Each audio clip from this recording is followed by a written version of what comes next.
Many years ago, there was a newcomer to the town, a school teacher by the name of Ichabod Crane, who was listening to stories told by Dutch wives. Many years ago, a soldier with a mercenary during the Revolutionary War was scouting the battlefield. Was scouting uncharted territory. Then he had his head shot off by a black iron cannonball. Never found the soldier's head. Now to this day, the ghost of the soldier still roams the countryside in search of his lost head.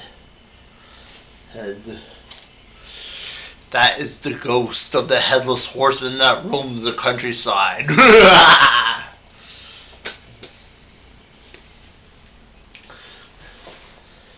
Ichabod Crane walked home that night, a little worried. He was a little nervous about the headless horseman. Somehow he could see him in the trees. Then many days later, Ichabod Crane was asked to teach Katrina, the daughter of the squire, the art of singing. Ichabod Crane liked Katrina, and I think she liked him. Katrina had many boyfriends. Unfortunately, one of her boyfriends was a man named Brom Bones. Ichabod Crane and Brom Bones were alike in different many ways. Brom Bones could not read or write, but Ichabod could. But Brom Bones could ride a horse very well, but Ichabod was just learning. Brom Bones was making up many stories, but Ichabod was very shy. Of course, they had some squabbles and some issues, but it was hard. Ichabod Crane had an advantage, though. He would see Katrina regularly, wanted to give her singing lessons, and taught her. It was a little later when Ichabod Crane was invited to a party. Ichabod Crane ran home, listened to the stories, fixed his hair, and he had a dignified ride. Found an old working horse named Gunpowder. He had no other choice, so he rode the beast of burden down toward the party. And then he danced with Katrina. It was really amazing. Brom Bones just sat there on a bench, pouting with the loss of his love. Later, Brom knew he would have his chance, because later Squire Van Tassel would ask people to tell ghostly stories of Halloween. And Brom knew there was no believer in spooks and goblins, the Ichabod Crane.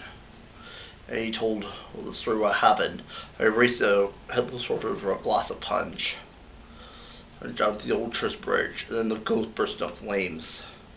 News broke up the party early. So Ichabod walked home alone that night. Started near Wiley Swamp with Gunpowder stopped cold. He would not move even with a hard whack of the switch. Then he saw what looked like another rider riding a black horse. Ichabod Crane ran for his life. The rider was riding a black horse. The rider seemed to be dressed in uniform, and on his saddle he carried his head. Ichabod Crane ran across the church bridge with all of his might. The headless horseman threw his head again at him.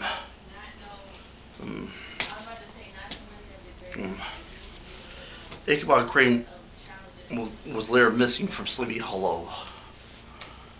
Next day at the bridge, Ichabod's hat was found. Close beside it, a shattered pumpkin. There was no trace of the schoolmaster. It wasn't long after Ichabod Crane and Katrina were soon married. It was really amazing. All women rejoiced. Never anyone mentioned the story of the headless, and Brom Bones just laughed out loud. And everything was back to normal. Until one night, Brom Bones met the real headless horseman.